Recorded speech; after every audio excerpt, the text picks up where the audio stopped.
भोलि गोपालसँग भेट हुनेछ। म यो सब कुरा गोपालसँग भन्छु। कृष्ण कृष्ण होइन कंस हो।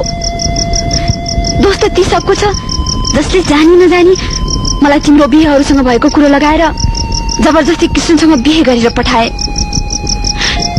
दोस्त त्यस दुष्ट कृष्णको छ जसले जसले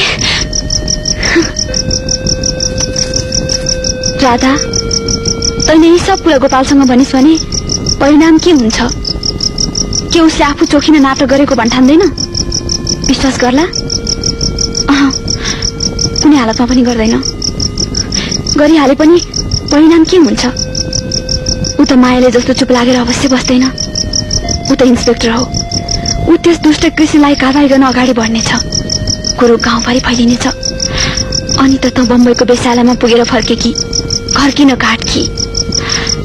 त्यसैले तैँले यस्तो कुरा गर्नुहुन्न।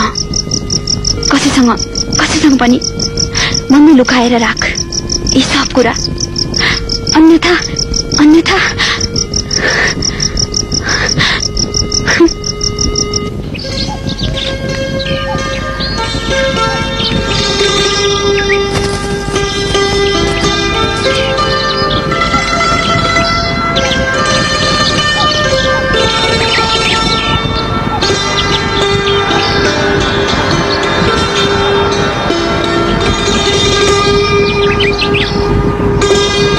नभेटेसम्म कहाँ भेट भएर नि, भेटेपछि बोलचालै नहुने। के हो यस्तो? कुराकानी त गर्नुपर्छ।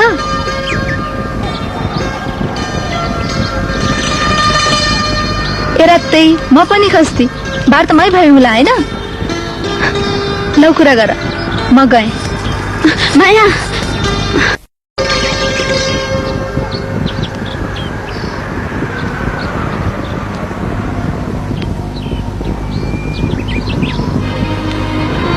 के छ राधा, सुखी त छौ? हेर न, तिम्रो बिहामा आउन पनि सकिन। माफ गर है, वास्तवमा मैले थाहा पनि पाइन। बम्बईको ठुलो व्यापारीसँग बिहा भयो भनेको सुनेको थिएँ। राम्रै होला, के गर्ने, आफू त यस्तै भइयो। तिमी केही बोल्दिनौ। मायाले भन्थे दोषी मै हुँ, भूल मैले नै गरेको हुँ। राधा, जिन्दगी एउटा भाग्यकै खेल रहेछ। हेर न, आज हामी एउटै ठाउँमा भएर पनि एक अर्काबाट टाढा भएका छौँ। नदीको दुई किनार जस्तो। हुन सक्छ भने मलाई माफ गरिदेऊ।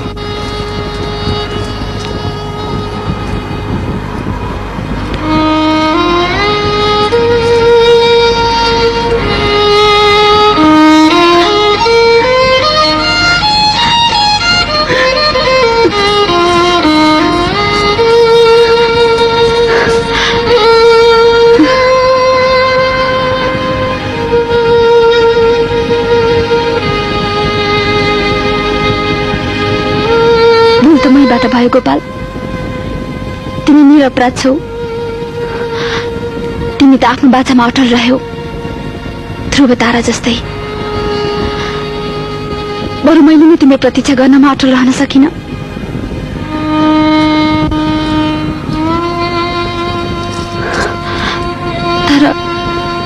तर मेरो गोपाल, म तिमीलाई कसरी सम्झाऊ? किन म आज आफै हिँडेको बाटो बिरानो लागिरहेछ? हे भगवान, किन आज मेरो आफ्नै छायामाबाट टाढा टाढा भागिरहेछ?